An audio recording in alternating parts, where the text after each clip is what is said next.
Buenos días.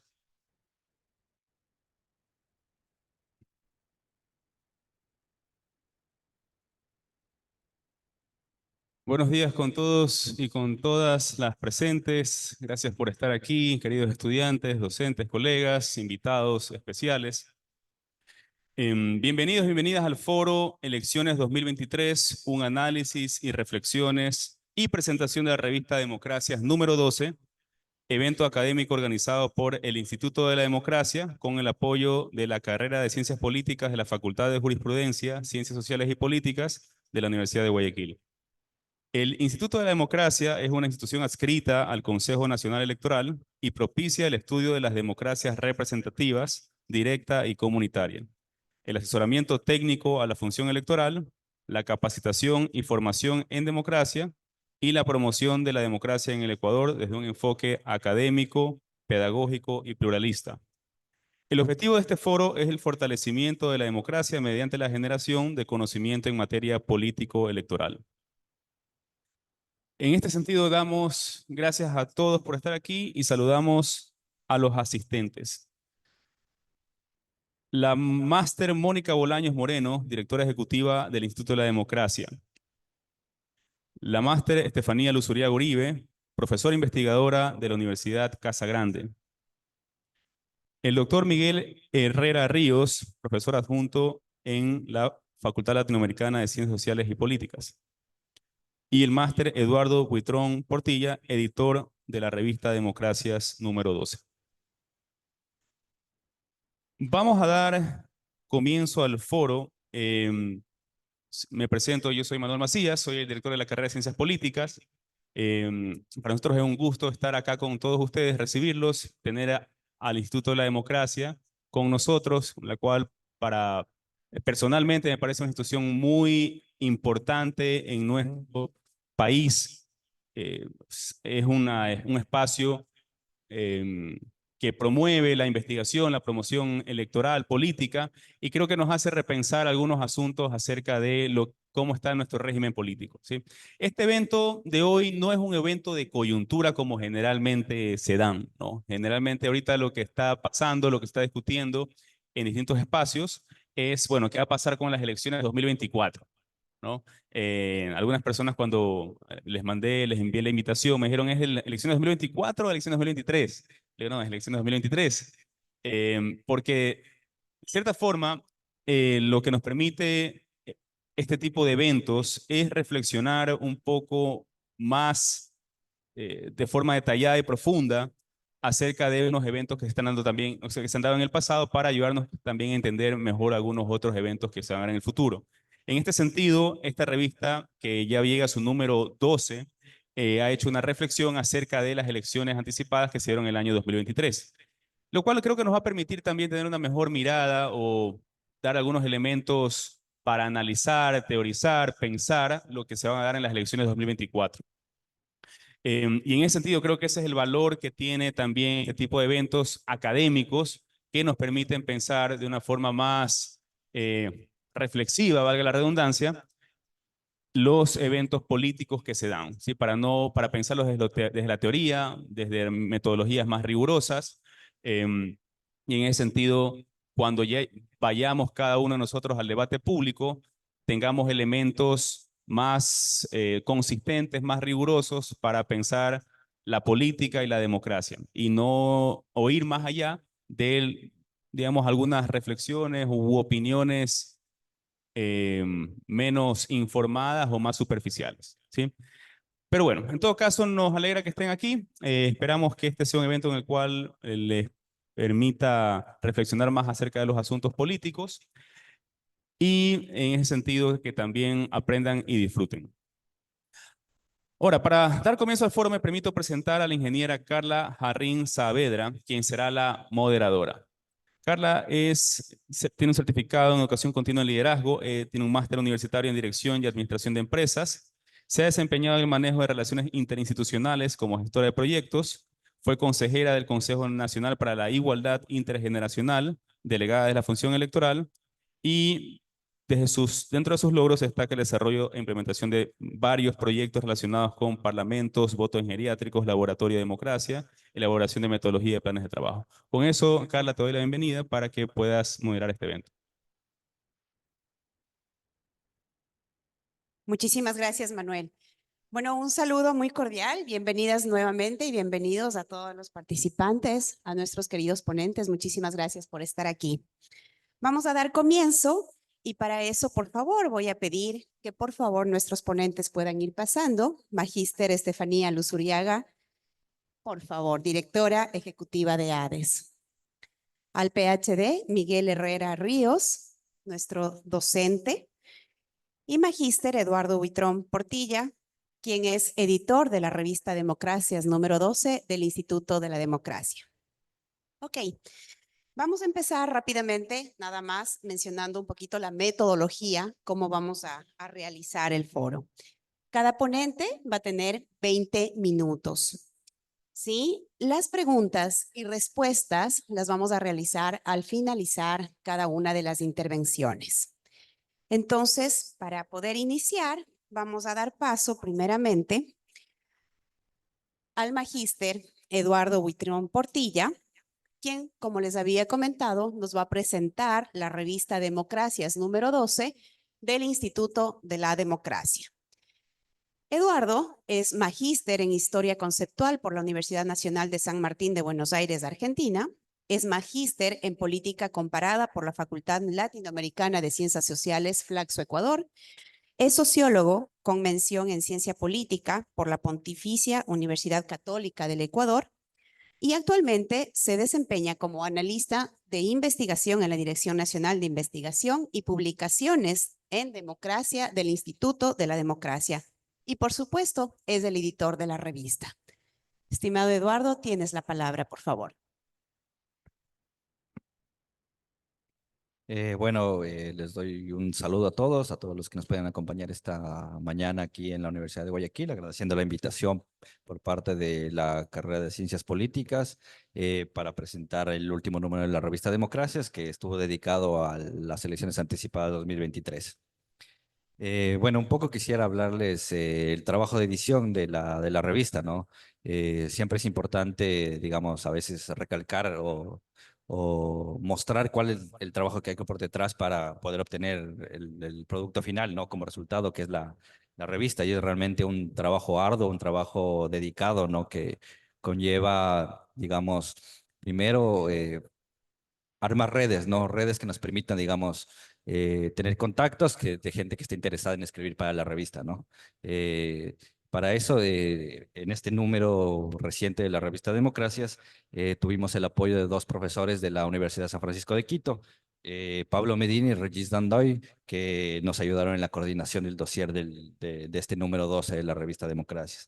Su contribución fue muy importante, ya que nos ayudó a promocionar la revista entre estudiantes y estudiantes de la Universidad de San Francisco, que se animaron a enviar sus artículos y al final dos de sus ex estudiantes, de Regis y Pablo, pudieron publicar sus investigaciones en la revista. Entonces, como les decía, el trabajo de edición de una revista indexada es un trabajo complicado, ¿no?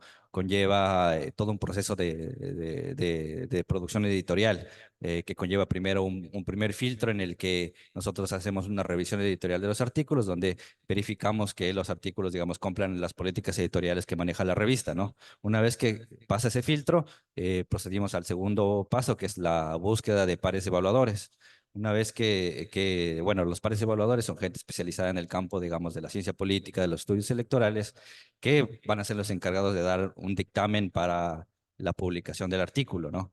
Una vez que nosotros lo enviamos, lo hacemos a través de una metodología que se llama los pares ciegos, digamos, tanto el autor como el evaluador no conocen quiénes son, ¿no? Para, de alguna manera, asegurar, digamos, la rigurosidad y la objetividad que debe tener una evaluación de un artículo. Una vez, digamos, que ese artículo pasa, digamos, la fase de revisión por pares, y el evaluador da un dictamen, digamos, que puede variar, digamos, desde que está publicable sin modificaciones, reenviar para el envío. Ahí se va ya a una tercera fase, ¿no? Que es ya la publicación del artículo, ¿no? Y la fase ya de diagramación, ¿no? De cada artículo y de la revista. Así que bueno, todo ese es un poco el trabajo de edición bueno, como editor que yo he tenido que llevar a cabo, ¿no? Entonces, como les decías, hay todo un trabajo por detrás, o sea, para llegar a publicar una revista indexada como es la revista Democracias. Y bueno, al final tuvimos grandes contribuciones para este número 12 de la revista. Tenemos la presentación que escribieron Regis y Pablo, que está dedicado digamos, a dar un contexto general de lo que fueron las elecciones anticipadas de 2023, digamos, este hecho que fue un hecho inédito en la política ecuatoriana, ¿no? Que surgió a partir de que Guillermo Lasso decidió invocar esta figura de la muerte cruzada, que fue una figura jurídica que fue introducida en la Constitución del año 2008 en el Ecuador, que apareció como una figura que intentaba, digamos, de alguna manera zanjar o, digamos, resolver los conflictos que habían existido entre el Ejecutivo y el Legislativo en la política ecuatoriana, ¿no? Entonces, bueno, ellos se dedican en la presentación a dar el contexto en general de lo que fue esta convocatoria a muerte cruzada.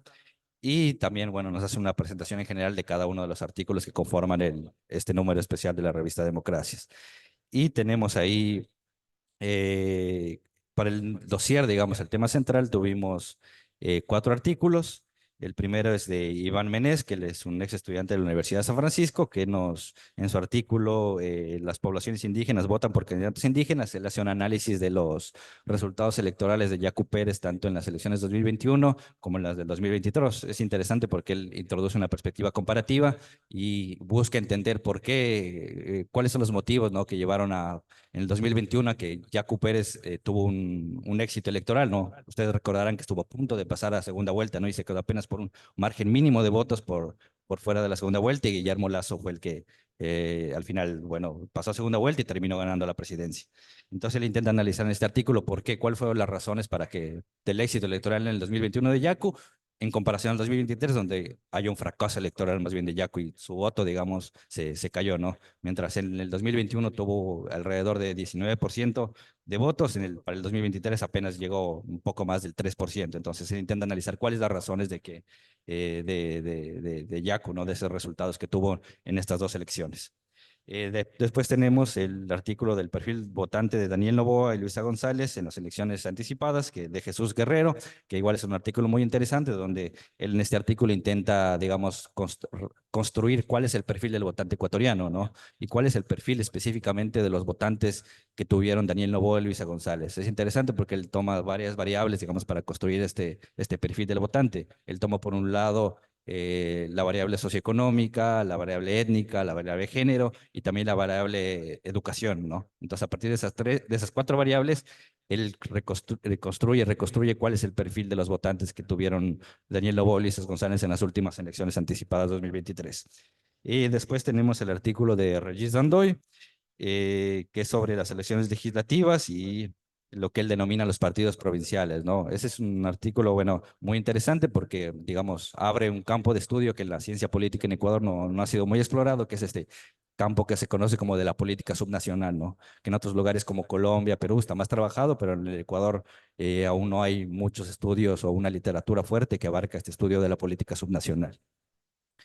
Después tenemos, por último, para el tema del dossier, tenemos el artículo de Gustavo Ayala Cruz, eh, que es sobre la dinámica del clivaje regional en Ecuador. Este igual es un artículo muy interesante porque, por un lado, tomando la teoría de los clivajes, bueno, que ha sido una teoría ya bastante trabajada desde la ciencia política, él introduce una perspectiva histórica, que esa me parece interesante, ¿no? Y nos muestra resultados electorales desde el retorno a la democracia hasta el 2023, digamos, y él intenta medir, por un lado, cuál es el índice de nacionalización de los partidos políticos en Ecuador, y por otro lado, digamos, cómo se ha ido, digamos, desactivando este clivaje que ha marcado, digamos, la política ecuatoriana, que es el clivaje costa-sierra, ¿no? Entonces él intenta ver cómo en ciertos momentos este clivaje se ha activado y en otros momentos el clivaje se ha desactivado, ¿no? Y bueno, y luego tenemos la sección Miradas de la revista, que es una sección, digamos, que abarca, digamos, distintos ámbitos, digamos, que está fuera del dossier, pero que intenta abarcar, digamos, distintos ámbitos del estudio de la política, de la democracia en el Ecuador. Tenemos ahí 2 artículos, que son el de Mariano Eloy Beliera, que es sobre el sujeto de la soberanía alimentaria, tensiones contemporáneas de la lógica política moderna al interior de la soberanía, y tenemos también el artículo de Miguel Herrera Ríos, sobre autonomía o independencia, elementos de decisión analítica para el estudio de las instituciones, el caso de la justicia en el Ecuador. Y por último, cierra este número especial de la revista Democracia, es una reseña del libro. Bueno, la escribí yo como editor. Está dedicada al libro de Pierre Manant, Toque, vida y la naturaleza de democracia. Así que bueno, este es un poco el contenido general que tuvo este último número de la revista Democracias. Para finalizar un poco, quisiera recalcar cuál es la importancia de publicar, digamos, artículos académicos, ¿no? Y cuál es la importancia de sostener revistas indexadas, ¿no? Y además tener en cuenta todo el trabajo que hay por detrás para poder publicar esta revista, para tener el producto final, ¿no? Y bueno, o sea, bueno, todos sabemos que seguro ustedes que son estudiantes de ciencia política, todo el tiempo, digamos, uno está discutiendo o debatiendo sobre política, pero muchas veces lo hacemos desde, yo que sé, oposiciones partidarias o si yo que sé, te causa simpatía o antipatía tal o tal político, tal o cual tendencia política.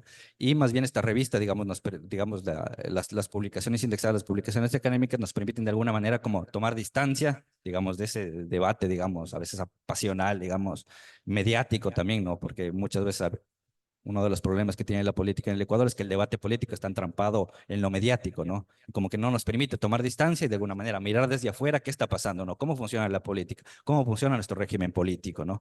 Y creo que esa es la importancia que tiene publicar en revistas indexadas, ¿no? Nos permite dar esa mirada un poco más objetiva de lo que sucede con la política en Ecuador, qué sucede con nuestro régimen político, ¿no? Cuál es la dinámica, cuál es el funcionamiento de nuestras instituciones, de nuestro sistema electoral. Y esa es la contribución que tiene la revista Democracias, ¿no? De que la publicamos desde el instituto. Entonces, bueno, sin más, por último les quisiera dar la invitación, que ahorita está abierta la convocatoria para el siguiente número de la revista, el número 13, que va a estar dedicada a la participación política de las mujeres y el legado de Matilde Hidalgo. Bueno, ustedes sabrán que este año conmemoramos los 100 años del voto de la mujer en Ecuador, así que el próximo número de la revista, el número 13, va a estar dedicado a esa conmemoración y a resaltar, digamos, desde estudios, digamos, que académicos, ¿no? Que tengan un anclaje teórico, digamos, un sustento empírico, la participación de las mujeres en Ecuador y en América Latina, ¿no? Así que, bueno, les quisiera dar esa invitación para que, si están interesados, envíen su artículo, yo que sé, se atrevan, se motiven para que publicar en el próximo número de la revista. Así que, sin más, eso y muchas gracias por estar aquí.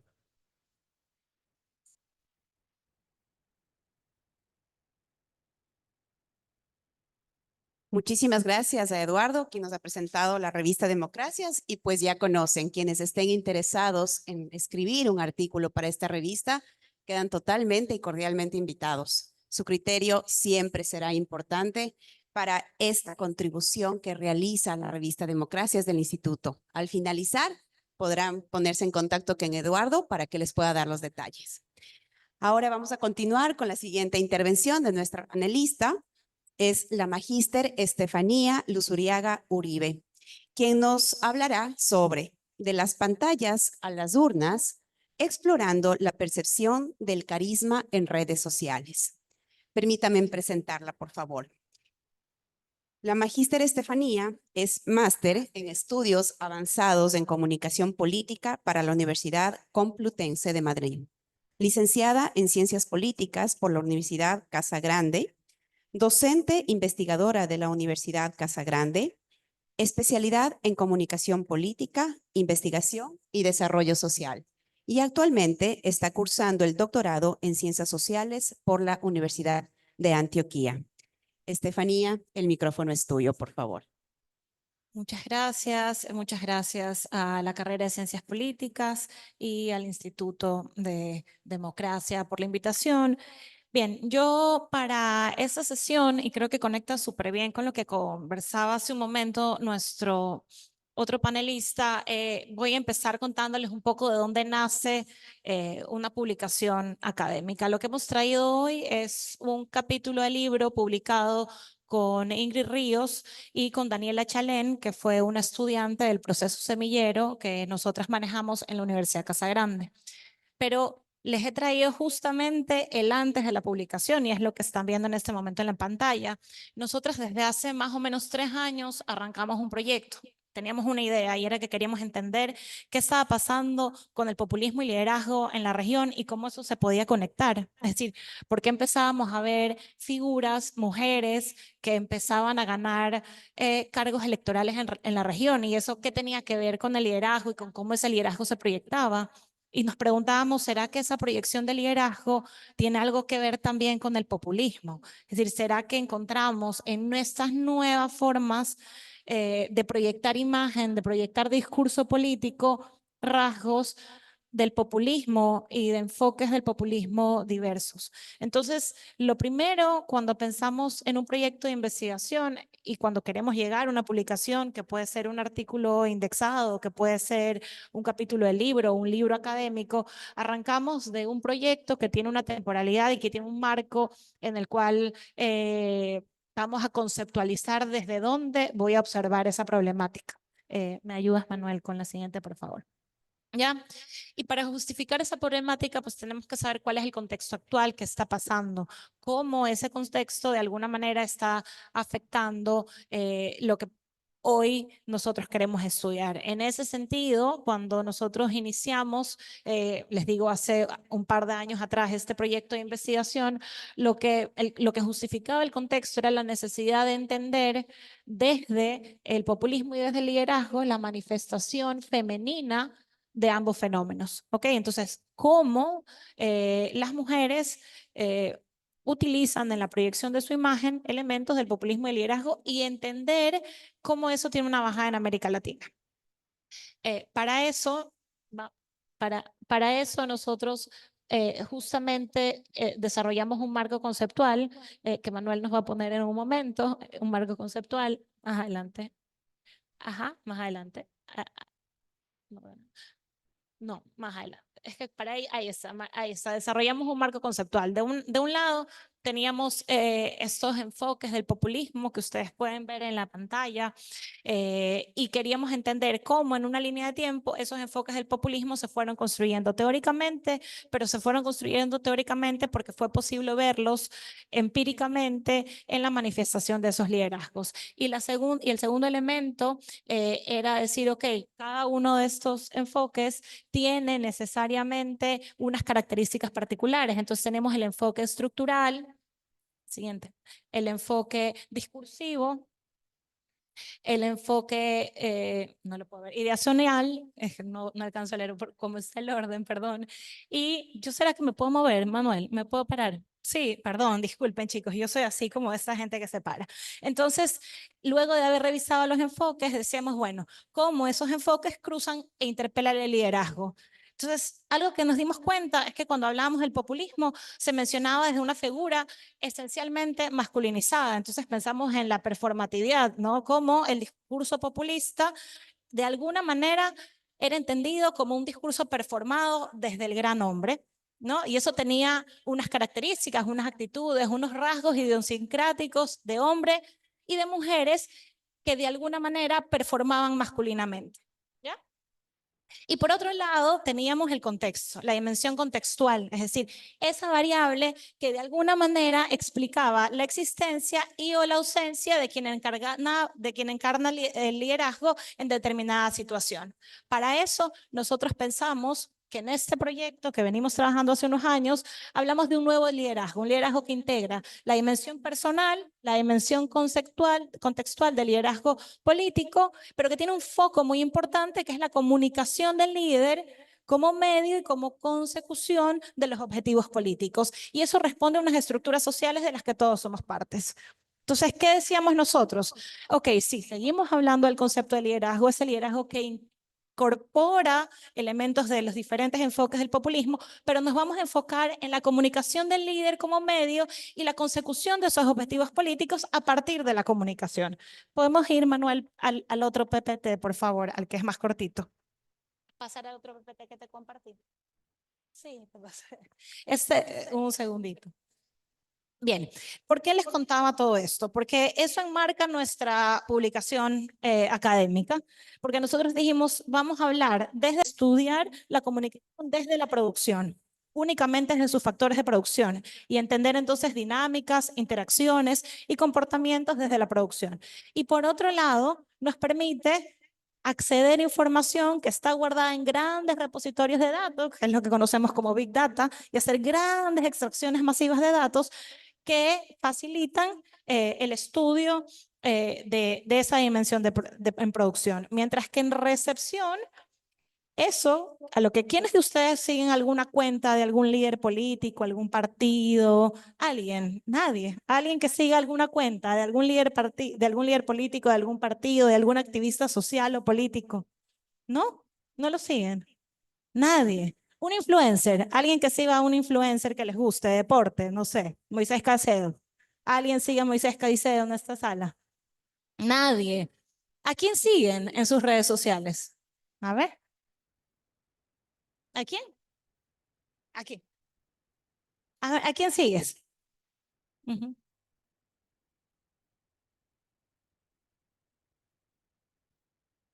Quien hacía conjunto con el que falleció, Fernando Villavicencio, la chica. Ok, a la que iba segunda, a la que iba para vicepresidenta de Fernando Villavicencio, Andrea.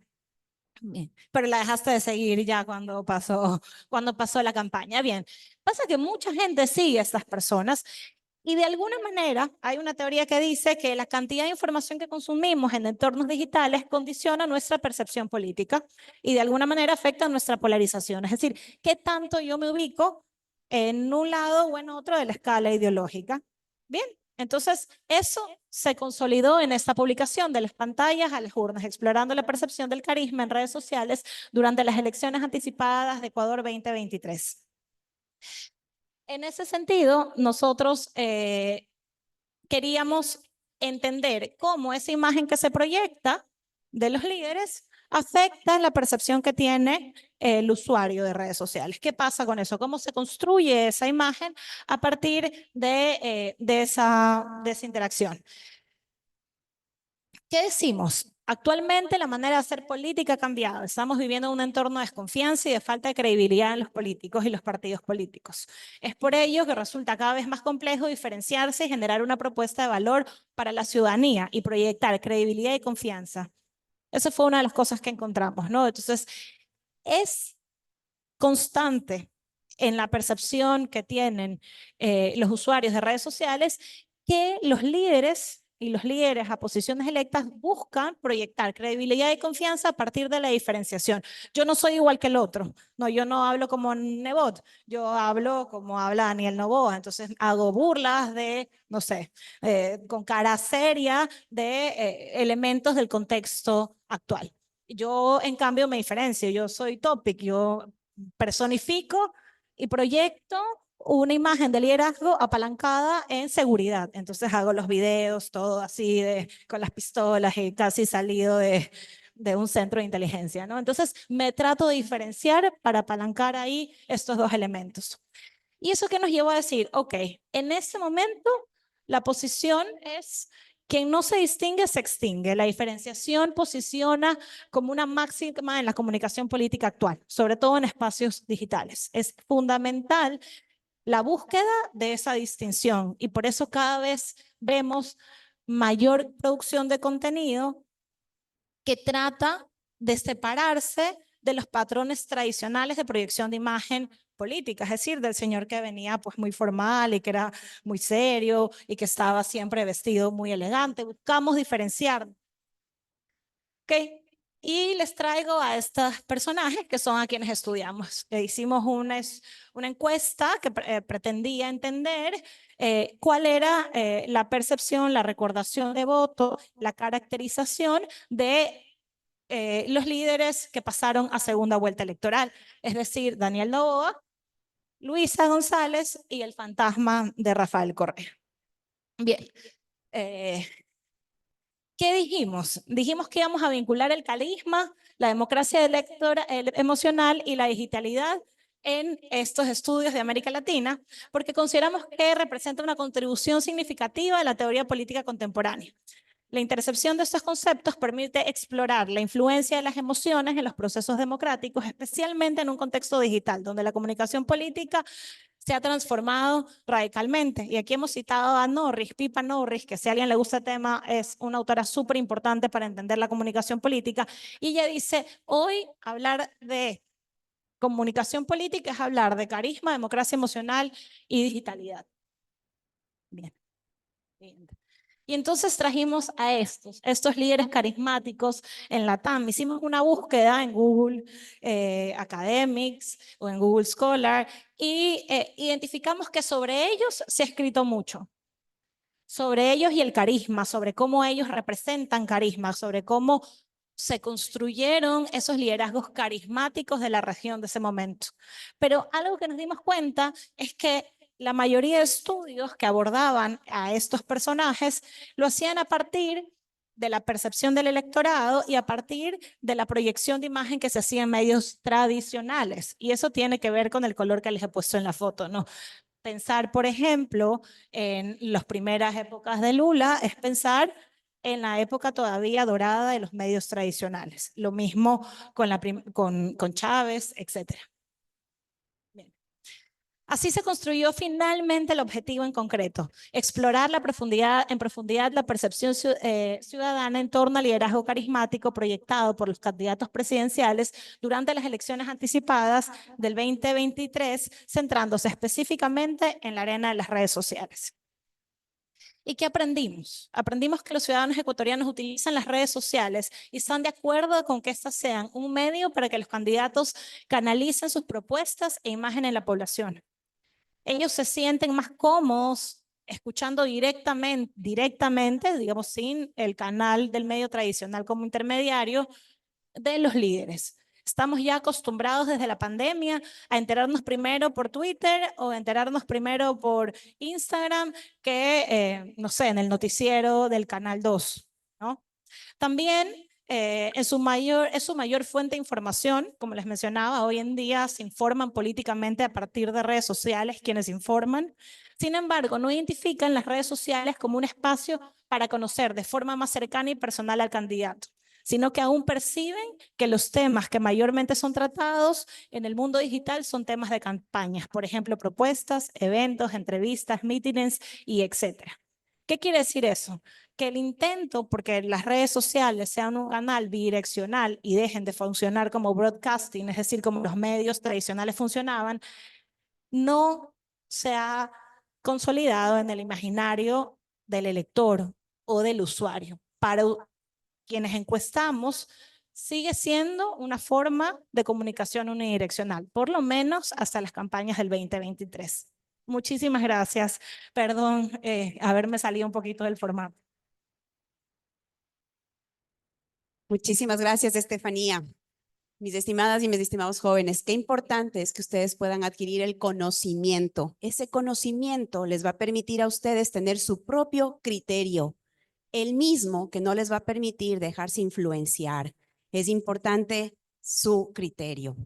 Y por último, pues ahora vamos a dar paso a nuestro compañero Miguel Herrera, quien nos va a ayudar con el tema. Permítame, por favor. Es hablar sobre una reflexión de la independencia y la justicia. Nuestro PhD, Miguel Herrera Ríos, por favor. Bueno, muy buenos días con todos, con todas. Muchas gracias por estar aquí. Gracias a los organizadores, organizadoras de este evento.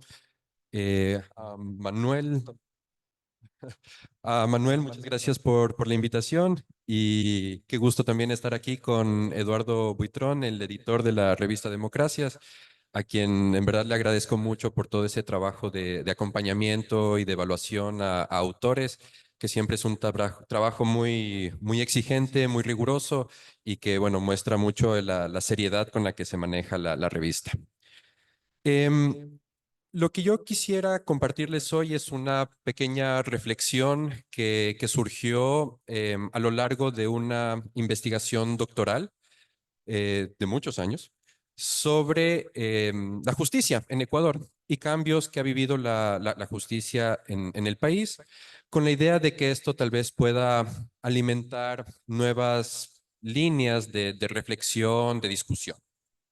Entonces, el punto de partida es una constatación muy simple, hasta muy evidente, de que cuando hablamos de justicia en Ecuador, y bueno, y no solo en Ecuador, pero en general, hay un tema que está muy presente, que es casi inseparable, indisociable del tema de la justicia, que es su independencia, ¿verdad? Una pregunta que nos hacemos siempre, y no solo como cientistas políticos, es si la justicia es o no independiente, ¿verdad? Si la justicia está cumpliendo su trabajo, si funciona, si está protegiendo derechos, leyes, etcétera.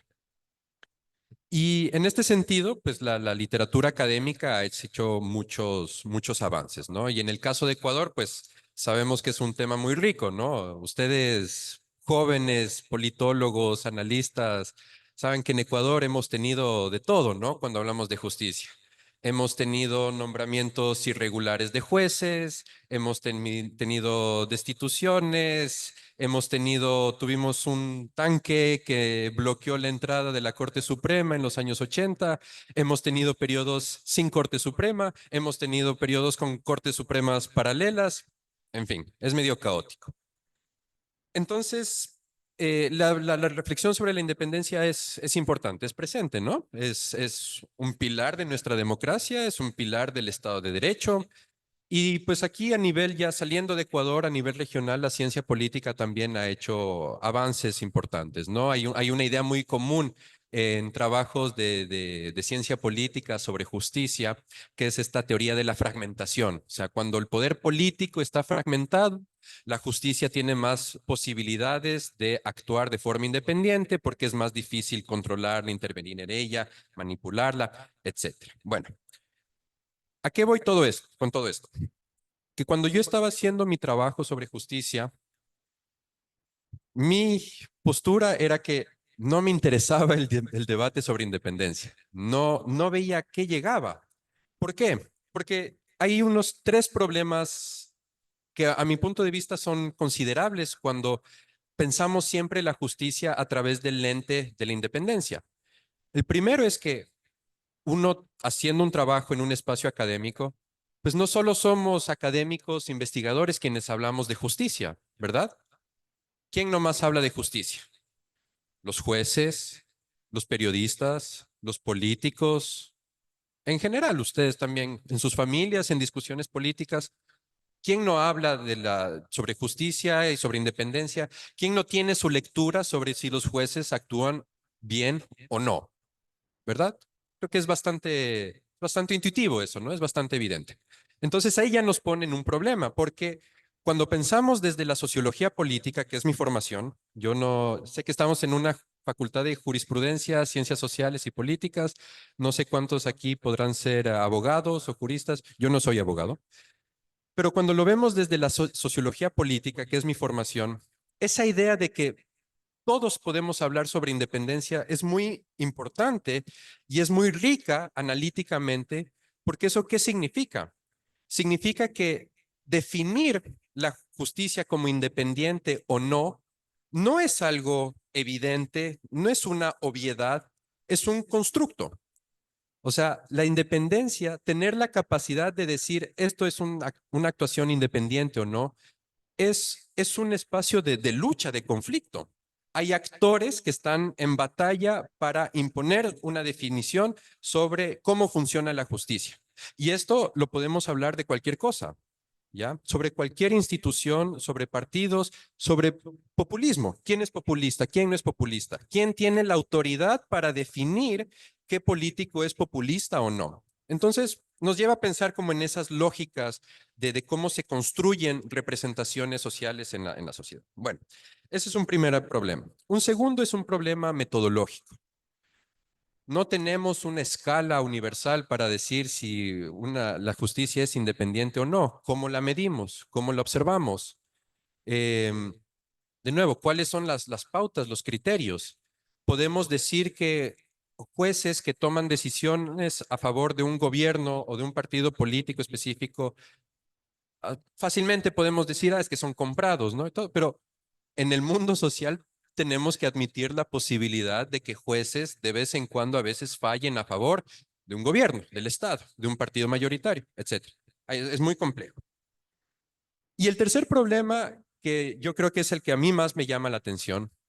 Es un problema ya más de naturaleza analítica. Si es que leemos siempre o interpretamos siempre el trabajo de la justicia con el lente de si es independiente o no, y vemos que a lo largo de la historia democrática del país han habido diferentes formas de influencia, de manipulación, de control. La conclusión casi inevitable a la que llegamos y a la que han llegado casi todos los académicos que se posicionan sobre el tema es que la justicia en el país en verdad no ha cambiado. Ha sido sumisa a la política, lo sigue siendo, lo seguirá siendo. ¿Qué ha cambiado en la justicia?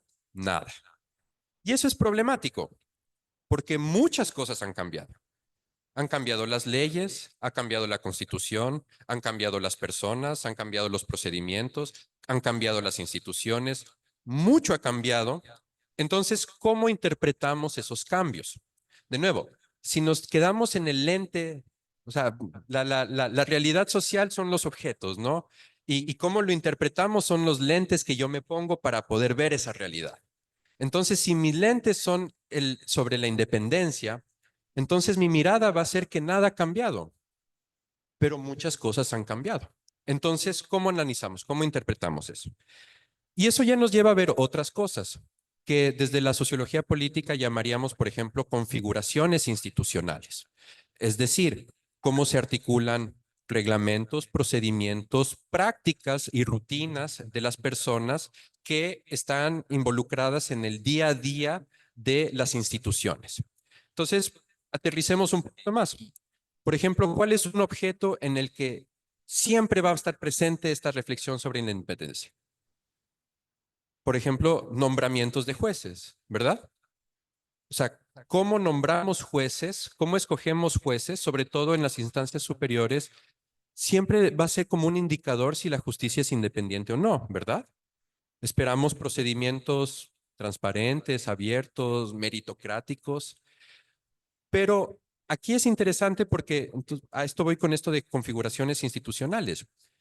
Lo que podemos ver es que en función de las diferentes configuraciones, concretamente en función, por ejemplo, de los modos de nombramiento de jueces, vamos a tener diferentes representaciones sobre lo que es la independencia. Por ejemplo, ustedes jóvenes analistas políticos, cientistas políticos, deben saber en Ecuador cuántos modos de nombramiento de jueces hemos tenido desde el 79. No sé si alguien me puede decir. Hemos tenido 3, ¿ya? De forma muy general. Al inicio de la democracia, nombramiento por designación del Congreso, con la Constitución del 98, nombramiento por cooptación, y desde el 2008, nombramientos por concursos del Consejo de la Judicatura. Ahora, cuando pensamos con el ente de la independencia, si decimos, bueno, si es el Congreso quien nombra a los jueces, como que ya es medio raro ver ahí que pueda haber independencia, ¿verdad? Es como que política y justicia están imbricadas hasta formalmente, oficialmente.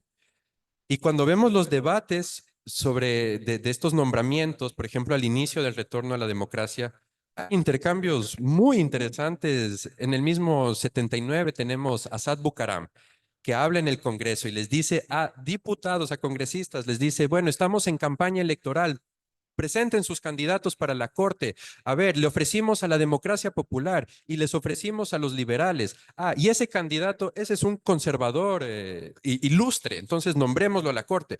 O sea, ¿cómo podríamos tener independencia en ese contexto? Pero entonces la pregunta es, ¿cuál es la idea de independencia que se materializa en esa configuración? Entonces, ¿cuáles son los criterios de excelencia profesional en esa configuración? ¿Y cuáles son? Y los debates en la asamblea nos lo dicen.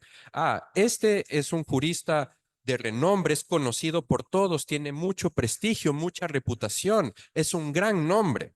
Es interesante cuando vemos debates en el Congreso Nacional a finales de los 70, tenemos discursos públicos abiertos que nos parecerían chocantes ahorita. Diputados que dicen, pero ¿cómo le voy a pedir la hoja de vida a esta persona si solo su nombre y su apellido ya son suficientes para mostrarnos la calidad de persona que es? O sea, ser independiente o ser un juez independiente No es por mi hoja de vida, por mi experiencia, por mis diplomas, por mis evaluaciones, concursos, lo que quieran. No, es porque yo soy un gran hombre y porque me conocen y ustedes, diputados, me conocen y saben quién soy. Entonces es un criterio reputacional sobre la independencia que, bueno, nos da las pautas de cómo han ido cambiando y ahí, por ejemplo, vemos la importancia que tiene un cambio institucional como la Constitución del 2008 que instaura concursos. Entonces, ¿quiénes representan la excelencia profesional judicial? No es no es este juez porque se llama Arosemena Monroy, no. Es este juez porque tiene años de experiencia, porque tiene una maestría, porque tiene doctorado, o sea, un criterio más ya llamaríamos meritocrático. No digamos que no hay influencia política, la política es, o las formas de politización son transversales. Entonces, ¿a qué voy con todo esto? ¿Por qué es interesante este tipo de reflexión? Primero, porque nos lleva a ver ya cuáles son las dinámicas concretas de cómo funcionan espacios sociales específicos. Y cuando partimos desde un punto de vista de investigación de las ciencias sociales sobre el Estado, sobre las instituciones, sobre la política, es algo que debemos ver, en lo que nos debemos enfocar. Por ejemplo, ¿cuáles son los criterios de excelencia en la carrera judicial? Entonces, ¿qué define la excelencia judicial? ¿Qué define, qué abre las puertas a tal o tal persona para que acceda a la principal instancia de justicia del país?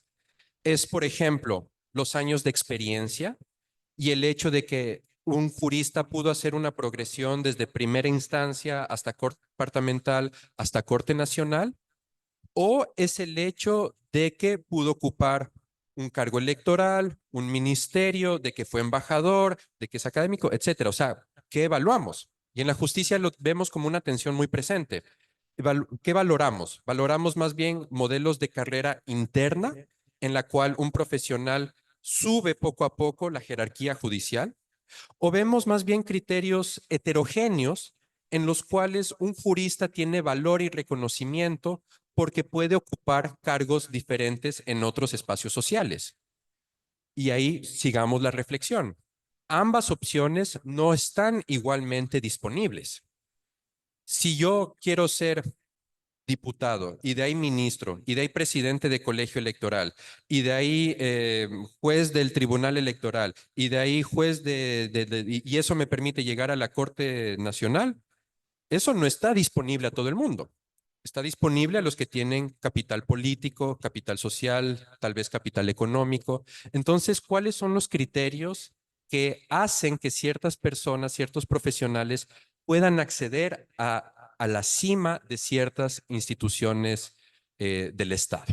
Entonces, eso es ver las lógicas sociales subyacentes al funcionamiento del Estado, al funcionamiento de nuestra democracia.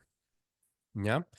Entonces, ahí está uno de los intereses de este tipo de reflexiones o de análisis, ¿ya? Tratar de entender las instituciones, cómo funcionan en realidad, cuáles son las lógicas, los criterios sociales que las subyacen. Esto significa también no caer de forma muy rápida o espontánea en visiones normativas de la democracia, lo cual es difícil, ¿verdad? ¿Cómo definimos la democracia? O la definimos de forma muy esquemática, por sus procedimientos y el respeto a las reglas y a los procesos, o la definimos en función de sus fines, de los objetivos. Bueno, en ambos casos veamos también cómo están funcionando las instituciones. Y esto nos lleva también a pensar en cómo construimos nuestras representaciones sobre la democracia, sobre el Estado, sobre la política, sobre la justicia. Vuelvo al punto de partida.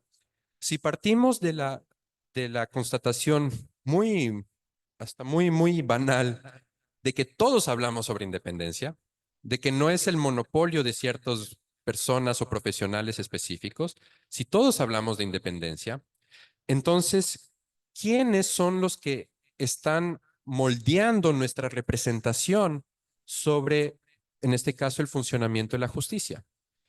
¿Quiénes son las personas, los actores, quienes nos están diciendo y a quienes les creemos para pensar si la justicia está trabajando de forma independiente o no? son los medios, son nuestros padres, son nuestros amigos, son nuestros docentes. Entonces significa también pensar que las representaciones sociales sobre la política, el Estado, la democracia, van más allá, mucho más allá de tal vez la producción académica. Significa que tal vez mi conversación con el taxista puede tener un impacto mucho más fuerte en mi formación de representaciones que lo que me dicen mis docentes en clases. O sea, pensemos en eso entonces. Si consideramos que la imposición de una categoría, de una forma de representación, de ver el mundo social, son objetos de lucha, entonces, ¿quiénes son los actores quienes están moldeando nuestra percepción sobre nuestra democracia, sobre el Estado? Entonces, eso significa situarnos ya en una lógica, bueno, muy común en sociología política, de ver procesos, de ver actores, de ver conflictos y sobre todo de situarnos más allá de las representaciones legitimantes sobre las instituciones. Es decir, pensar la justicia únicamente a través del lente de la independencia es básicamente retomar como categoría de entendimiento el mismo discurso que producen las instituciones, ¿ya? Esto tal vez suena un poco abstracto, pero es lo que un sociólogo muy conocido, Pierre Bourdieu, decía: pensemos el Estado no con las categorías del Estado sobre sí mismo, pensemos el Estado a través de otras categorías. Entonces, por eso yo plantearía que tal vez desde un punto de vista analítico, no hablemos de independencia, hablemos de otra noción, por ejemplo, autonomía. Autonomía en las ciencias sociales que tiene un contenido más robusto para estudiar procesos sociales, de cómo se forma un espacio social, cómo se forman instituciones, cuáles son las prácticas, los perfiles, las rutinas que van moldeando y que le dan forma a una institución específica. Entonces, todo esto como un llamado para pensar críticamente, analíticamente, romper con nociones que en ciencias sociales llamaríamos prenociones, prejuicios, es decir, formas ya preconcebidas de entender la sociedad, y más bien eso, ver como otras dinámicas y tratar por ese medio de generar nuevas preguntas, que ese es al final el fin del trabajo académico, ¿no? Esa es la lógica de producción de conocimiento, generar nuevas preguntas. Tal vez no llegan a nada, pero tal vez sí.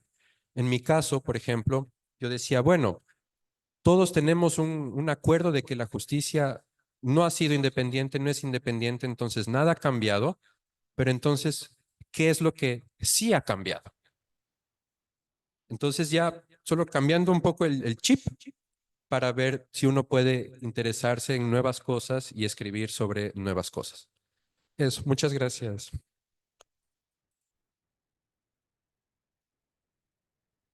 Muy interesante las reflexiones que Miguel también nos ha dado y pues muchísimo para que ustedes también puedan saber. Ha cambiado, que ha cambiado, pero siempre desde un criterio con ese conocimiento que es lo que estamos impulsando. Vamos a dar paso ahora a las preguntas y respuestas que pueda tener nuestro público hacia nuestros ponentes. Nos levantan la mano y pues les vamos a dar un micrófono si alguien desea hacer una pregunta, por favor.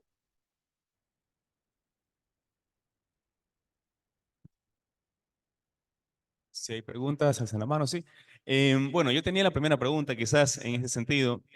Bueno, en primer lugar, felicidades a Estefanía, a Eduardo, a Miguel por sus investigaciones, que dentro de todo en la revista aparece ya una parte, digamos, no solo elecciones, sino también el tema de justicia como tal. Em, Justamente al final de lo que tú decías, Miguel, me puse a pensar si es claro, hablamos de la palabra independencia, ¿no? Y esa es la que nos genera la pregunta inicial. Si es que lo pensabas desde lo que yo justamente también pensaba, la autonomía como tal, ¿cómo cambia? O no sé si tú alcanzaste a reflexionar o pensaste ya, no en la parte de independencia, sino en autonomía, y cómo cambia, digamos, la reflexión, las conclusiones o todos los lentes para interpretar, digamos, esa relación entre política y justicia. Eso por un lado. Y lo otro es no sé si quizás puedas dar no sé si un contexto o una reflexión respecto a cómo otros países también hacen esta elección, porque tengo entendido, por ejemplo, que en Estados Unidos la Corte Suprema es puesta por presidente específicamente, si no me equivoco, y por 10 años o algo así.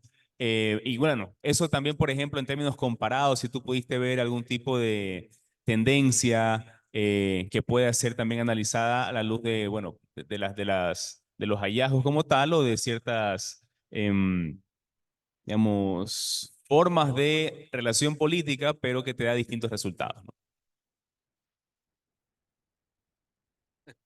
Bueno, muchas gracias Manuel, por la pregunta. Sí, a ver, en el caso de Ecuador hay algo que necesariamente hay que tomar en cuenta cuando hablamos de Estado, instituciones y reformas institucionales, y es que tuvimos un periodo de 10 años del gobierno de Rafael Correa, en el cual, más allá del debate izquierda-derecha o méritos socioeconómicos o no, etcétera, algo que sí es muy característico de ese periodo es que hay un proceso de etatización, de construcción estatal, ¿verdad? Entonces sí hay como un momento en el cual instituciones del Estado tratan de fortalecerse, hay más recursos, más inversión y hay un proceso de cambio también en el funcionamiento de la administración. Entonces ahí es interesante en el caso de la justicia, porque en la justicia, a partir del retorno a la democracia, estamos en una configuración que yo llamaría de padrinazgo institucionalizado, ¿ya? Que básicamente es retomar el mismo lenguaje de los actores, ¿no? Nadie va a decir que no había padrino, o sea, se sabe, para llegar al cima al tope de la justicia, necesitas el padrino. Entonces, lo interesante es que eso se va desestructurando poco a poco, sobre todo en los años 90, y aquí hay muchas cosas que entran en juego. Entonces, hay que tomar en cuenta que también a partir de mediados de los 80s y 90s, es un momento en el que también las agendas de desarrollo internacionales y el trabajo de las agencias de cooperación y el trabajo de instituciones como el Banco Mundial son muy fuertes, ¿no? Son los años del neoliberalismo. Entonces ahí sí tenemos como este momento de problematización de prácticas establecidas. Entonces, muy fácilmente tenemos el Banco Mundial que nos dice, si ustedes quieren desarrollo económico, necesitan independencia de la justicia. Lo que tienen no es independencia, busquen algo más. Entonces ahí es cuando entra la cooptación. Y la cooptación es interesante porque todavía es una lógica de prestigio, solo que ya no es un prestigio externo, es decir, el Congreso va a decir qué jurista tiene reputación y por lo tanto puede ir a la corte. La cooptación significa que los magistrados se nombran a sí mismos. O sea, cuando alguien fallece o renuncia, hay una vacante y los magistrados son los que nombran. Entonces, todavía es una lógica reputacional. ¿Ya? Todavía y de hecho es un modo muy elitista de selección. Es tener un grupo de 10 personas, bueno, más, 20 personas, que dicen, ¿quién es suficientemente valioso o bueno para estar en esta institución? Pero de ahí en los años 2000, de nuevo, en Ecuador tenemos un periodo de recomposición del espacio político, tenemos crisis, tenemos caídas de gobiernos, etcétera, y ahí es donde llega el gobierno de Rafael Correa con este discurso de refundación del Estado. Entonces, a mí lo que me interesa de ese periodo, o me parece más llamativo, es que viene con una lógica muy gerencial del Estado, ¿no? De la administración. Entonces, algo que caracteriza en parte el gobierno de Correa son la redefinición de procesos, evaluaciones por resultados, por indicadores y sobre todo difundir un razonamiento general de forma transversal a la administración pública, lo cual es muy interesante porque eso es algo característico de los gobiernos de derecha. Y sobre todo esta idea gerencial de razonar por procesos y en términos de eficiencia es algo muy neoliberal, pero en este caso pues es un gobierno de izquierda, ¿no? Que lo hace. Entonces es interesante, se ven las contradicciones en el funcionamiento de la administración pública. Entonces, y esto lo vemos en la justicia. Entonces, aquí hay diferentes cosas. La idea de cambiar el funcionamiento, el modo de nombramiento de jueces responde también a estos discursos de independencia, ¿no? De más independencia, de cómo aislar los concursos de influencias políticas. Pero también es un periodo en el que es marcado por esta dinámica gerencial. Entonces, el Consejo de la Judicatura va a llegar con esta lógica muy administrativa, gerencial, de rehacer procesos, de mejorar la eficiencia, de evaluaciones por resultados. Entonces, lo que vemos es como de esta lógica de padrinazgo institucionalizado más hacia una lógica de estatización, que es al menos lo que caracteriza. De ahí, desde el 2017 en adelante, pues ahí ya es algo que me cuesta más interpretarlo porque permanecen obviamente elementos ya establecidos, pero digamos que toda esta racionalización más gerencial administrativa también se ha ido perdiendo. Entonces, todavía tengo una gran incógnita de cómo calificar los últimos 7 años que se han producido. Y de forma comparada, perdón, sí, o sea, sí, o sea, cada país tiene como sus modos de nombramiento. En Estados Unidos, efectivamente, son candidatos presentados por la presidencia al Congreso, Senado y nombrados de por vida. Aquí, de nuevo, hay diferentes configuraciones, hay muchos cambios también que algo interesante cuando hablamos de justicia es que muchos cambios se dan en los momentos de transformación política. Entonces, en México, en Colombia, por ejemplo, en los años 90, es cuando hay grandes momentos de reestructuración, recomposición del espacio político, que se dan la posibilidad de nuevas reformas. Entonces, por ejemplo, en México, cuando ya era más presente el riesgo de que haya un cambio, alternancia política, de que el PRI salga del poder, es cuando se dan también muchas iniciativas con la idea de blindar a la justicia. Entonces, como esta también es una idea muy presente en el debate académico, ¿no? Como que la reforma de la justicia sirve como una política de garantía. Entonces, si es que puede haber cambio político, alternancia política, entonces implemento nuevas reglas para que no me toquen a la justicia y pueda seguir como ciertos intereses.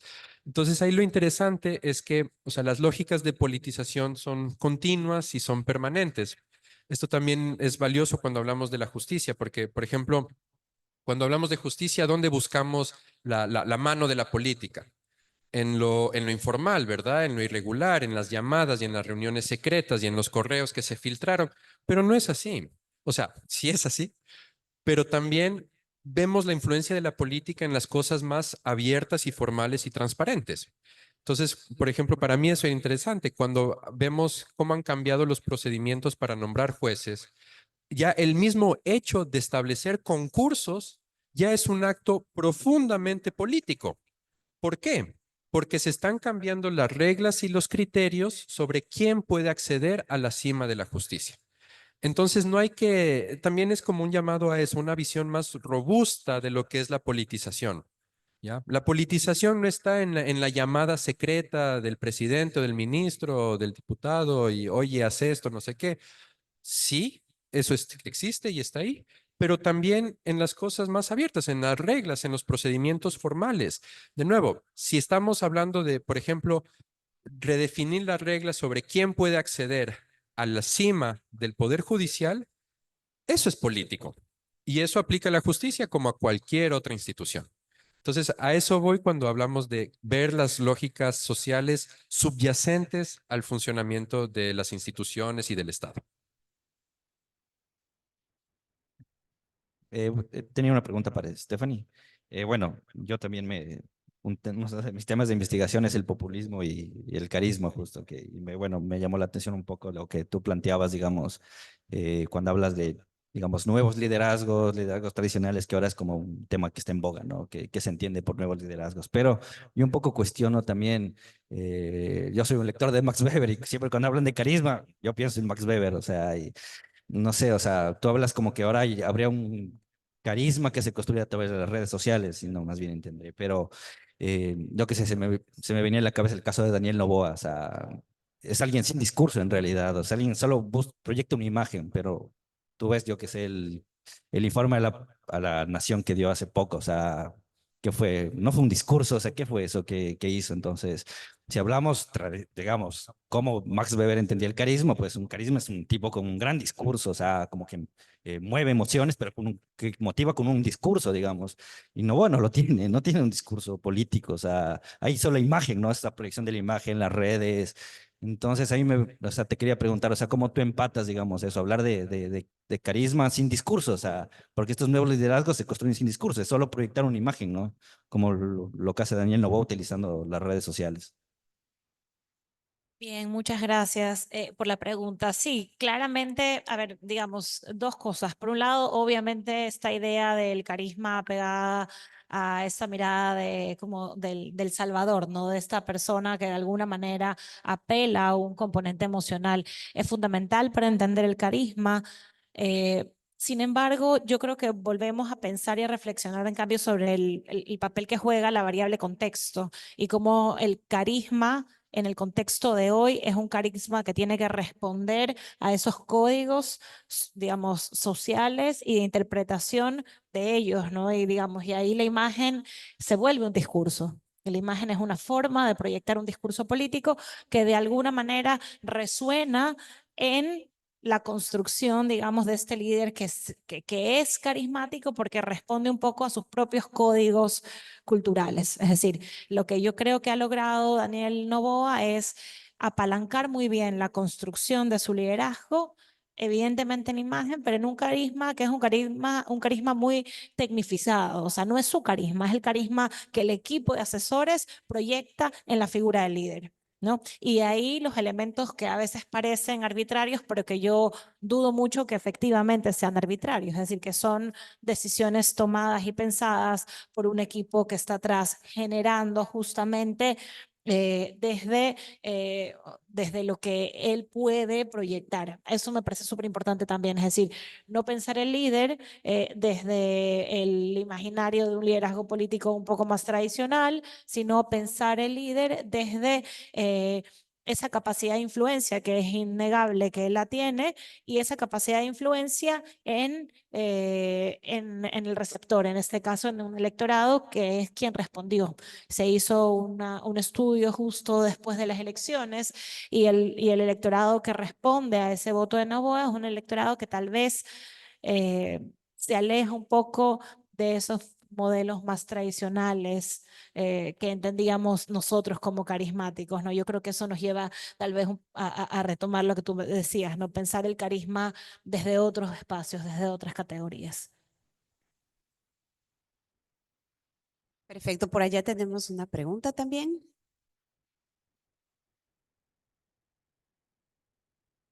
Parece que estamos justamente pensando cosas actuales con conceptos o viejos o impuestos, independencia y carisma del siglo XX, ¿no? Y hay que ver cómo lo podemos adaptar.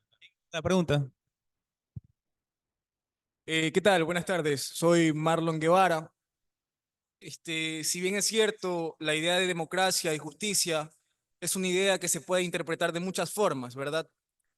Yo les pido a ustedes como profesionales, científicos en la materia, investigadores, cómo solucionar el problema de de la indiferencia de los estudiantes y de las diferentes partes que componen una universidad ante la realidad social, valga la redundancia, la realidad que nos rodea, pues que si bien es cierto para definir justicia y democracia, hay que primero preocuparse por la problemática, pero estamos en una universidad muy indiferente, en donde los estudiantes han perdido el interés por resolver esos problemas sociales.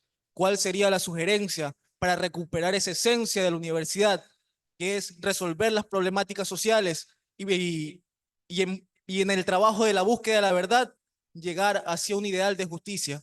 Gracias. ¿A quién le quiere? Estefanía y a Miguel.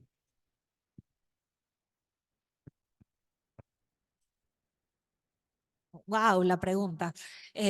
Bueno, se aleja un poco de la ponencia que traía para esta sesión, pero justo mientras a mí me gusta escuchar podcast, no sé si a ustedes les gusta, hay un podcast que me gusta muchísimo que se llama Philosophize This y es un recorrido por diferentes autores de filosofía y me acompaña casi a diario en los espacios de transporte y movilización que hago.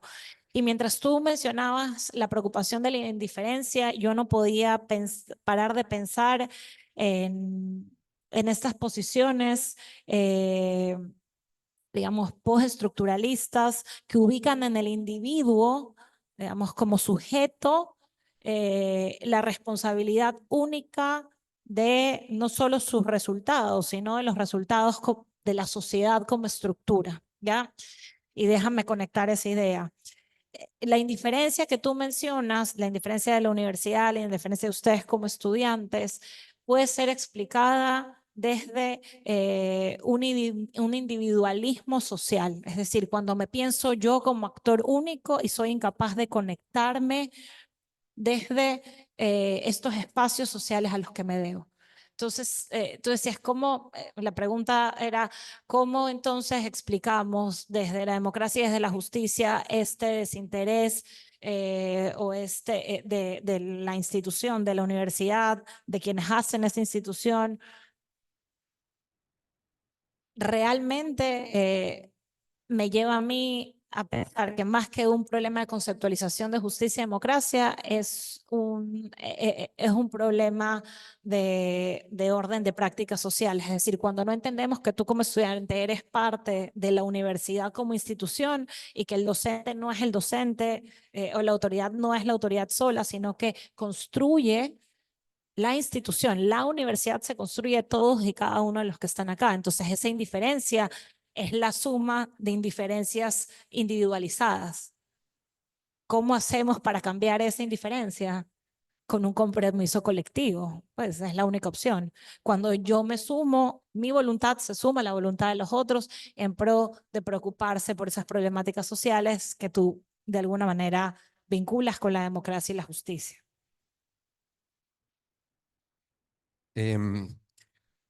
Sí, es cierto que no la dejas para nada fácil. Marlon, disculpa, ¿tú cuál es tu carrera?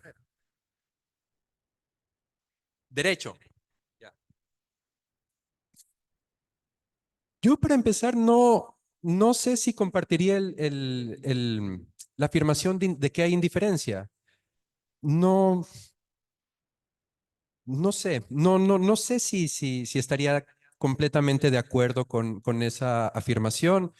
Y yo creo que años recientes y sobre todo estando atravesando un periodo de austeridad y de recortes a recursos públicos y las respuestas que han habido de organizaciones estudiantiles, la participación en movimientos sociales, yo no diría que hay indiferencia, más bien yo creo que sí hay un fuerte impulso a la participación política, a la participación en movilizaciones, a esfuerzos de visibilización. A ver, mi respuesta iría en dos sentidos. O sea, primero, creo que es una cuestión de políticas públicas y sobre todo en materia educativa, ya que estamos hablando de estudiantes. Y pues francamente, para mí, qué bonito estar aquí en una universidad pública y sobre todo tomando en cuenta de que aquí hay una carrera muy joven de ciencias políticas. Entonces, institucionalmente, ¿qué necesitamos? Necesitamos espacios como estos, espacios de reflexión, de discusión, de intercambio de ideas, y para eso, pues también necesitamos políticas públicas que asignen recursos, que promuevan la investigación, que también que nos den espacio a las ciencias sociales. ¿Ya? Tú estudias derecho. Bueno, el derecho es una carrera muy establecida en el medio académico, con una larga trayectoria, con muchas facultades. Yo vengo de la sociología política. ¿Cuántas carreras de sociología política tenemos en el país? No hay. Entonces, necesitamos eso. Entonces, esa ya es una cuestión de voluntad política para crear estos espacios y, y también, o sea, que el Estado dé las facilidades para generar investigación, generar conocimientos. Acá el Instituto de la Democracia, por ejemplo, que produce la revista, tiene una dirección de investigación, tiene un espacio dedicado a la actividad científica, a la producción, generación de conocimientos y de los pocos que hay en materia social o política. Eso por un lado. Por otro lado, también, ¿qué hacemos en las aulas como docentes? Y aquí mi invitación es, o sea, que la producción académica, la investigación seria, rigurosa sobre las realidades sociales, sobre los fenómenos políticos, es un aporte en sí. O sea, el trabajo científico es un aporte en sí. Y aquí tal vez hay algo que tomar en cuenta y también definir bien cuál es el papel del investigador, del sociólogo. Ahorita hablaban de carisma. Una de las principales conceptualizaciones del carisma viene de uno de los fundadores de la sociología alemana que se llama Max Weber. Y Max Weber tiene un ensayo excelente que se llama El oficio del académico, del investigador, y el oficio del político. Entonces, ¿cuál es el oficio del político? El oficio del político es decirte qué está bien, qué está mal en la sociedad y cómo lo podemos cambiar. El oficio del académico es generar las herramientas para analizar eso.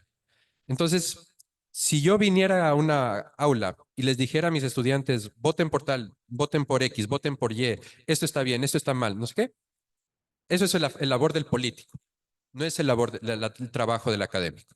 El trabajo del académico es pensemos críticamente, tratemos de conocer, de averiguar la realidad, de entender qué está pasando para no opinar, no actuar con base en prejuicios o nociones preconcebidas. Entonces, aquí yo te haría la pregunta. Tú dices, hay un desinterés generalizado. De forma un poco caricatural, creo que es el mensaje, ¿no? Entonces, yo ahí te preguntaría, ¿en qué te basas para decir eso? ¿Cuál es tu evidencia para pensar para llegar a la conclusión de que hay desinterés?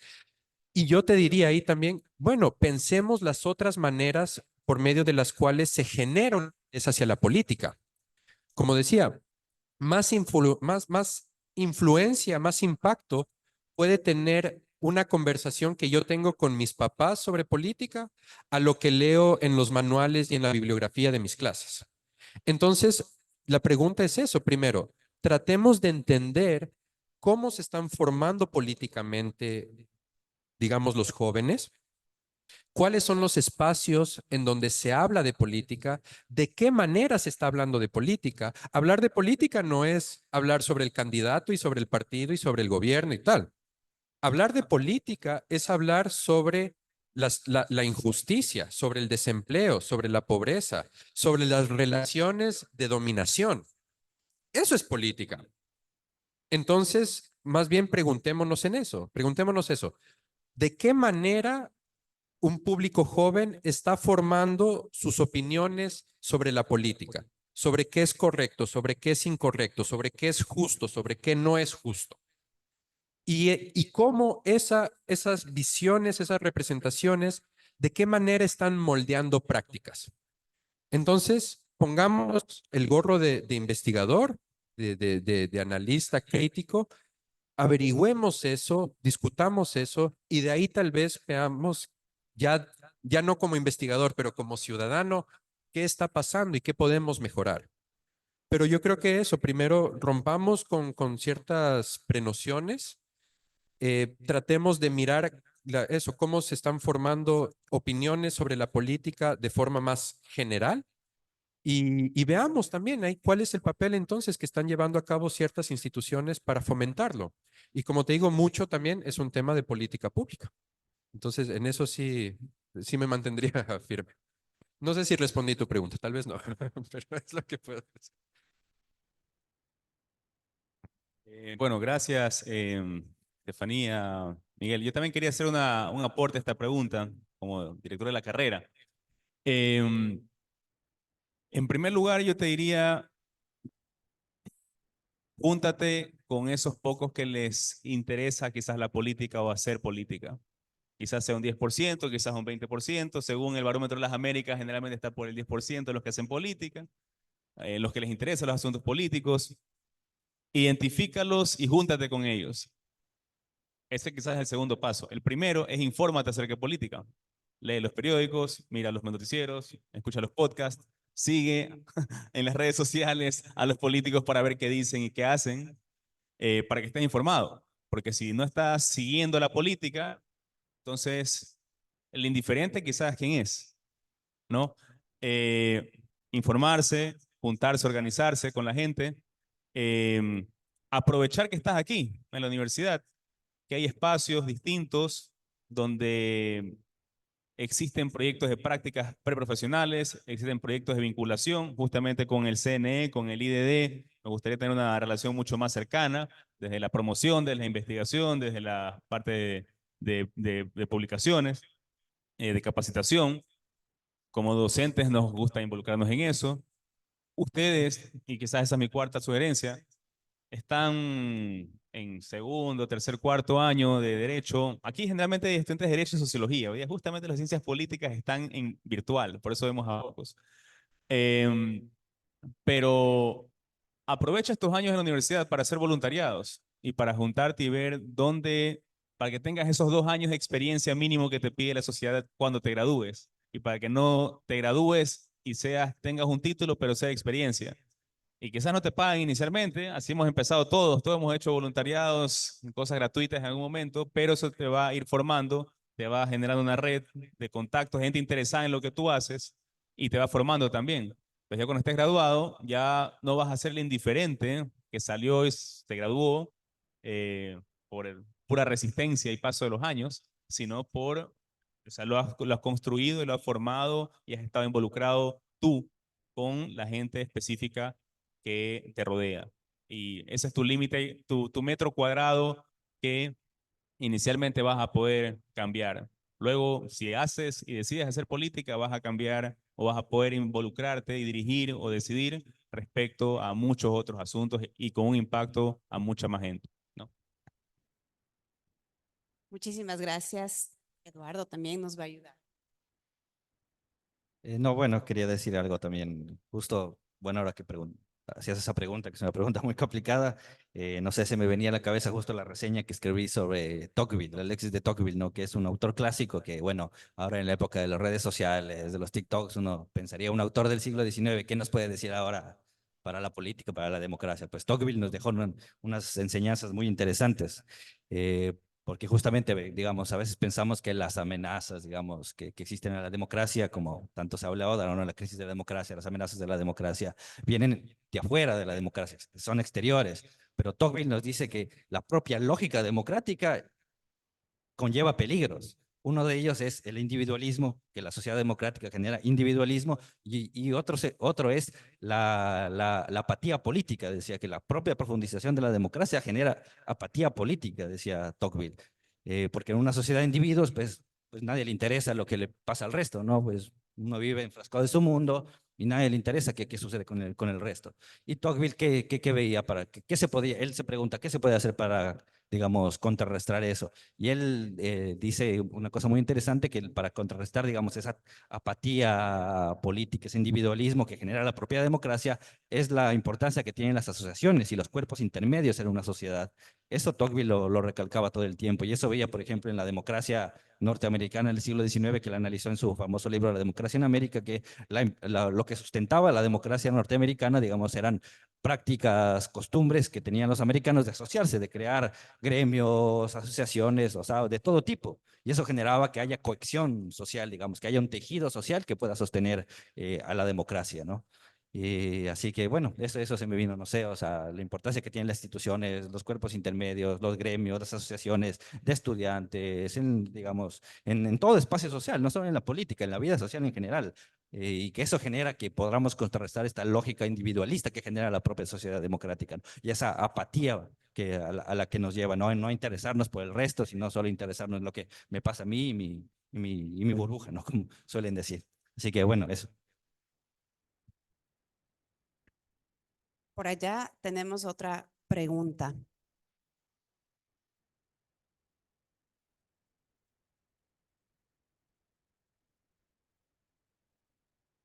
Mi pregunta básicamente sería si es que la imagen política de Noboa gira en torno al eurocentrismo de la sociedad.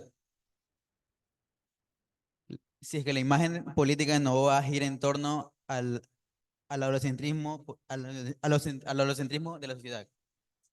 Adolescentrismo. Adolescentrismo. Bien, muy buena pregunta. Sí, es decir, sí responde a los cánones comunicativos. eso iba a decirlo, sobre todo por cómo está construida la estrategia. Es una estrategia que lo mencionaba hace poco Eduardo, y es una estrategia que no profundiza, o sea, es un enorme vacío. ¿Sí me explico? Es una masificación del vacío. ¿Qué nos dice realmente? ¿Y cuánto toma de construir ese discurso? Segundo elemento. Entre más simplista el discurso, más responde a ese tipo de cánones que tú mencionas. Es decir, lo que busca Noboa con su estrategia de comunicación no es sumar o aportar al debate político, no es generar a jóvenes o una sociedad más interconectada, no es impulsar el debate sobre las problemáticas socioeconómicas y contextuales del país. Lo que busca es inundar de comunicación. Es como si cogieras una enorme ola de agua y nos bañaran a todos. Imagínense un tsunami y todos salimos aquí bañados de comunicación. Eso que les estoy diciendo ahora genera normalmente tres cosas. Una, genera una polarización política increíble, porque claro, como no hay mucho soporte en el contenido, como es un discurso vacío, lo que genera en la audiencia es una hiperpolarización. Es decir, yo me pongo de este lado porque te escucho, me parece que está bien y te creo, y me pongo de este lado porque te escucho, me parece que está mal y no te creo. Estoy diciéndolo de manera muy coloquial. Segundo, genera una segmentación de la audiencia que es importantísima. Como hago una marea de comunicación, esa marea de comunicación puede ir fragmentada para audiencias pequeñas. Es decir, puede ir con un discurso muy específico para los jóvenes de universidades públicas y para los jóvenes de universidades públicas de la Amazonía ecuatoriana y para los jóvenes que estudian en institutos tecnológicos. Es decir, hay una segmentación muy específica del electorado. Y el tercer síntoma, digamos, de este tipo de estrategias es, y para mí es uno de los más problemáticos, es que perjudica, o sea, o tiende a perjudicar la competencia política, es decir, se empiezan a generar unas brechas muy grandes entre los competidores. Y el CNE, bien que lo acaba de mencionar Manuel hace un momento, así es, y el Instituto de la Democracia, pero el CNE también, trata de generar unas reglas para matizar esas diferencias en los procesos electorales. Sin embargo, es muy difícil de lograr. Entonces, se genera una brecha entre la capacidad de proyectar mensaje de un líder como Daniel Noboa y de otros líderes que se alejan del modelo que estamos discutiendo. No sé si eso te contesta un poco tu pregunta. Bueno, vamos a agradecer y yo sé que no he sido ponente, pero sí me gustaría también como para finalizar y para lo de Marlon que nos había dicho, complementar un poquito lo que ya te comentaron todas las personas. Y yo quiero un poquito complementar con algo práctico, desde el ejercicio de la democracia, tanto representativa como del ejercicio de la democracia directa. No sé si ustedes se han dado cuenta, pero en estas elecciones últimas anticipadas que tuvimos, muchos asambleístas son jóvenes. Ya ingresaron, no sé si muchos, no sé cuántos, la verdad, pero hay asambleístas muy jóvenes de 20 y pico de años que están allí en la asamblea legislando, ¿sí? Y pues también decirles que tenemos los mecanismos de participación democrática. Uno de los mecanismos que a ustedes les puede interesar muchísimo es, ejemplo, ser asambleísta por un día para ver de qué se trata, para ver cómo es. Siento que la experiencia que ustedes pueden llegar a tener, y complementando con lo que decía justamente Manuel, el que ustedes sean parte de, el que tengan una participación, eso les va a ayudar porque van adquiriendo la experiencia. Y cuento rapidísimo un caso. Otro de los mecanismos es consejos consultivos. Hay consejos consultivos de jóvenes donde recientemente, gracias a estos consejos consultivos, hubieron jóvenes que a nivel nacional se reunieron y yo no sé si ustedes saben, pero existe la ley de juventudes. ¿Sabían que existe una ley de juventudes? Y ustedes allí, estos jóvenes, pudieron como un poquito tratar sobre sus necesidades. Voy a dar dos ejemplos. Primera necesidad, que cómo estudiamos, tanto hombres y mujeres en una universidad si tenemos un hijo. ¿Cómo lo hacemos? La Ley de Juventudes estableció que se hagan ya estas guarderías en las instituciones, en las universidades, para que ustedes puedan dejar a sus hijos y puedan estudiar, ¿sí? Otra, queremos trabajar, necesitamos trabajar. Entonces ahora esta Ley de Juventudes establece que el 10% tanto de las instituciones públicas como de las privadas deben contratar a jóvenes y tienen algunas cuestiones que deberían ustedes investigarlas en esta ley. Y yo les doy solo ejemplos. ¿Por qué? Porque esta es la forma en la que ustedes pueden empezar a ser parte, desde las directivas de cursos. Desde ahí ustedes empiezan a ser parte y empiezan a hacer política, ¿ok? Entonces, ahora sí, agradecer muchísimo a nuestros ponentes, agradecer muchísimo a este público maravilloso que hemos tenido un rico, la verdad, una rica conversatorio, una rica reflexión. Y el Instituto de la Democracia, que es el área académica del Consejo Nacional Electoral, justamente promueve y desarrolla este tipo de iniciativas que permiten el afianzamiento de conocimientos con la finalidad de impulsar una participación activa, plena y efectiva, y así consolidar la democracia como una práctica que contribuye al desarrollo integral de nuestro país. Les invitamos a ustedes, nuestros queridos jóvenes, y a todas las personas a ser parte de este relevo generacional con sus necesidades, impulsándolas. Enrique Mujica decía, la democracia no es el silencio, es la claridad con que se exponen los problemas y la existencia de medios para resolverlos. Muchísimas gracias.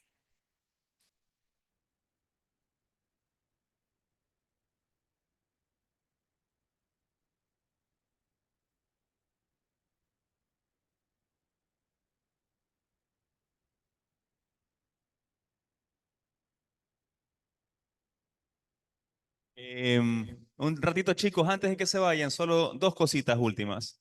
Una, nos queremos tomar una foto con ustedes. Y dos, queremos darle también unos minutos a la directora del Instituto de la Democracia para que dé unas palabras de despedida, ¿sí? Muchas gracias.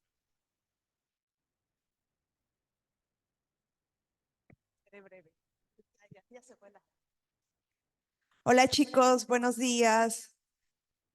Seré muy breve. En primer lugar, por supuesto, quiero agradecer a Manuel Macías, quien ha colaborado profundamente en la organización de este evento de manera conjunta con el Instituto de la Democracia. Realmente sin ti hubiera sido casi imposible poder organizar este foro y, por supuesto, el lanzamiento de la revista. A nuestros panelistas, a Estefanía, a Miguel, muchísimas gracias por haber aceptado la invitación del Instituto de la Democracia. Y bueno, solamente seré breve retomando unas palabras que se me quedó de lo que decía Miguel en cuanto a la necesidad de estos espacios académicos, en cuanto a la necesidad de los aportes científicos que hay que hacer y, por supuesto, de cómo formar estas opiniones de los jóvenes. Para eso está el Instituto de la Democracia. Nosotros tenemos 3 ejes fundamentales como son la investigación, la capacitación y la promoción político-electoral.